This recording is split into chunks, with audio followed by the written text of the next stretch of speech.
गधा।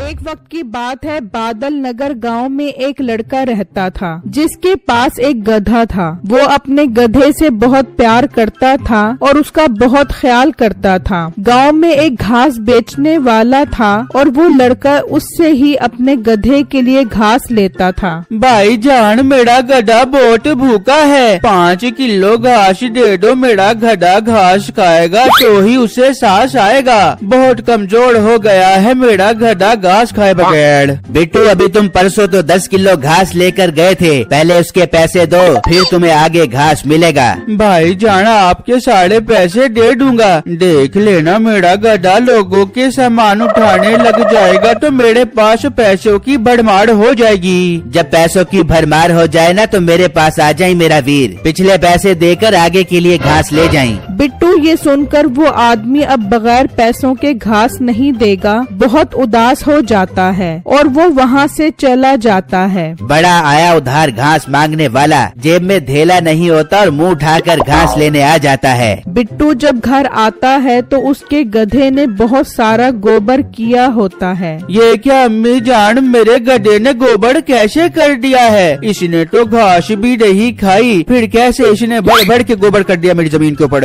पता नहीं बेटा, तू इसे चारा नहीं खिलाता तो इसने हवा खा ली होगी, इसी वजह से तो इसने गोबर कर दिया है। अम्मी जान, घास कहाँ से खिलाऊं इसे? घास वाला कहता है पहले पिछले पैसे दो फिर मैं तुम्हें घास दूंगा, और खुद तो अपने गधे को भर भर के घास खिलाता है। वो उसकी घास है जिसे मर्जी खिलाए। तू अंदर जाकर रोटियां खा ले, मैंने तेरे लिए रोटियां पका दी है। अरे वाह अम्मी जान, भूख तो मुझे बहुत जोर की लग रही है, मैं अंदर जाकर रोटी खा कर आता हूँ। फिर बिट्टू रोटी खाने अंदर चला जाता है तो देखता है कि रोटी के बर्तन में रोटी नहीं होती। वो गुस्से में बाहर आता है। अम्मी जान, आप तो कह रही थी कि रोटियां पका दी हैं, जरा झूठ कम बोला करो। रोटी के बर्तन में तो एक भी रोटी नहीं है। अरे बेटा, मैं खुद तेरे लिए रोटियां पका के रख के आई हूँ। तो फिर अम्मी जान, रोटियां कहाँ चली गयी? जमीन खा गई या आसमान निकल गया?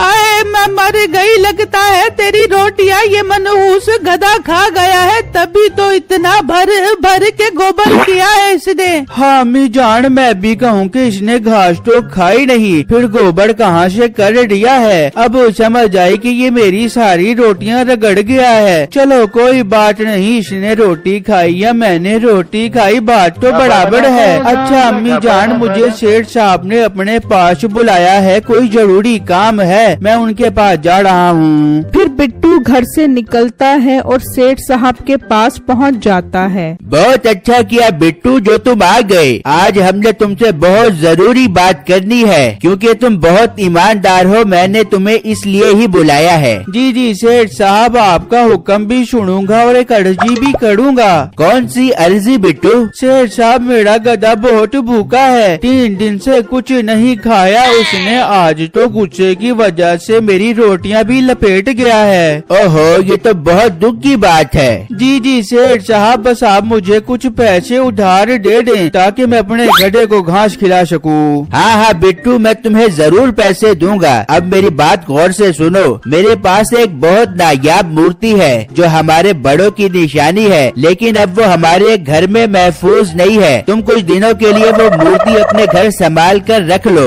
मैं शहर से बाहर जा रहा हूँ, वापस आकर तुमसे ले लूंगा। अरे सेठ साहब, ये तो मेरे लिए कोई मसला नहीं है, आप मुझे उधार पैसे भी दे दें और वो मूर्ति भी। जब आप वापस आएंगे तो आकर मुझसे अपनी मूर्ति ले लेना।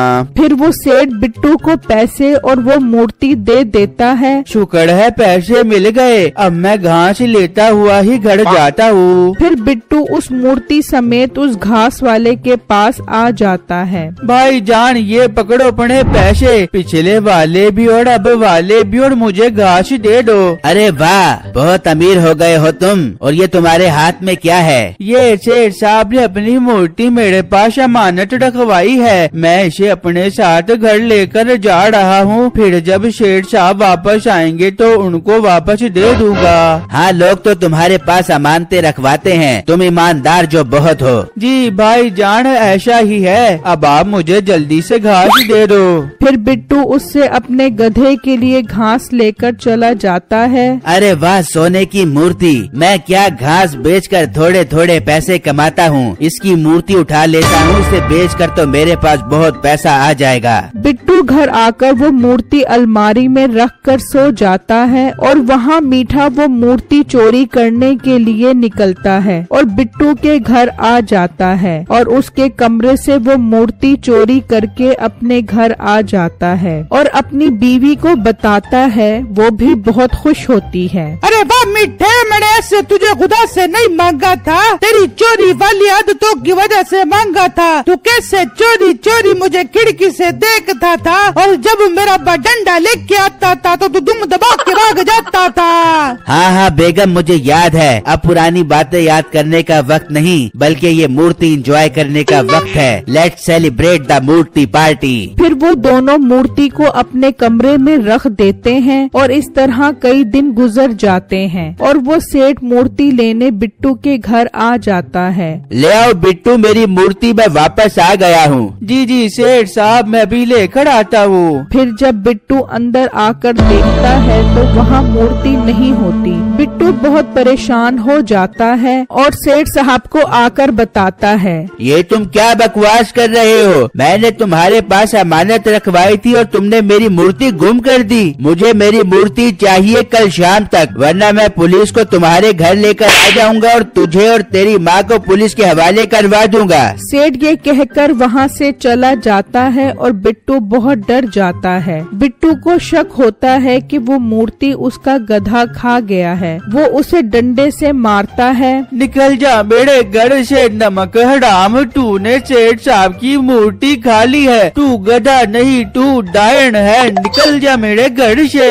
गधा तो बेकसूर था, उसकी आंखों में आंसू आ जाते हैं और वो वहाँ से निकल जाता है। गधे ने तो मीठे को वो चोरी करते देख लिया था। वो एक दरख्त के नीचे जाकर खड़ा हो जाता है और सोचने लगता है कि मीठे से वो मूर्ति कैसे हासिल की जाए। उसे सोचते सोचते शाम हो जाती है और रात का अंधेरा हो जाता है। वहाँ बिट्टू और उसकी माँ बहुत परेशान होते हैं कि कल अगर वो मूर्ति न आई तो सेठ उन्हें पुलिस के हवाले कर देगा। फिर अगले दिन मीठा और नसीबो वो मूर्ति बेचने की प्लानिंग कर रहे होते हैं। अरे वाह बेगम, क्या कमाल की मूर्ति है, चल इसे बेचने चलते हैं। हाँ मीठे, चल इस मूर्ति को बेच के अपना नया घर बना देंगे।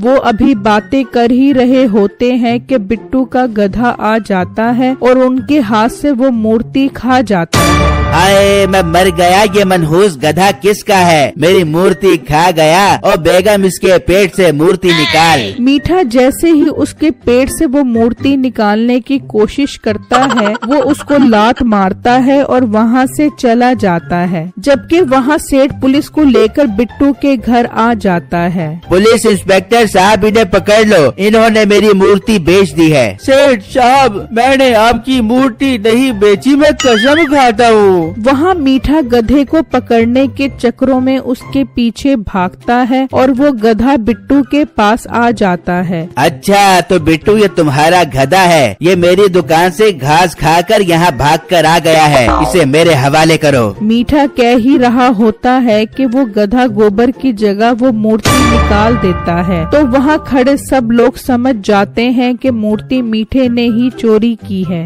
अच्छा तो मूर्ति तुमने चोरी की थी और मेरा गधा तुम्हारे घर घास खाने नहीं बल्कि ये मूर्ति खाकर आ गया है। ये मूर्ति मेरी है, इसे मेरे हवाले करो। ये मूर्ति हम तेरे हवाले नहीं बल्कि तुझे पुलिस के हवाले करेंगे। इंस्पेक्टर साहब, असल मुजरिम ये है, इसे गिरफ्तार कर लो। फिर पुलिस मीठे को ले जाती है और सेठ बिट्टू और उसकी माँ से माफी मांगता है। बिट्टू मुझे माफ कर दो जो मैंने तुम पर शक किया, तुम वाकई बहुत ईमानदार हो, तुम्हारा बहुत शुक्रिया। सेठ साहब कोई बात नहीं, शुक्रिया मेरा नहीं बल्कि मेरे गधे का अदा करें जिसकी वजह से आपने असल चोर को पकड़ लिया है। हाँ बिट्टू, आज से इसकी और तुम्हारी जिम्मेदारी मैं अदा करूँगा और तुम घर बैठकर मजे की जिंदगी गुजारोगे।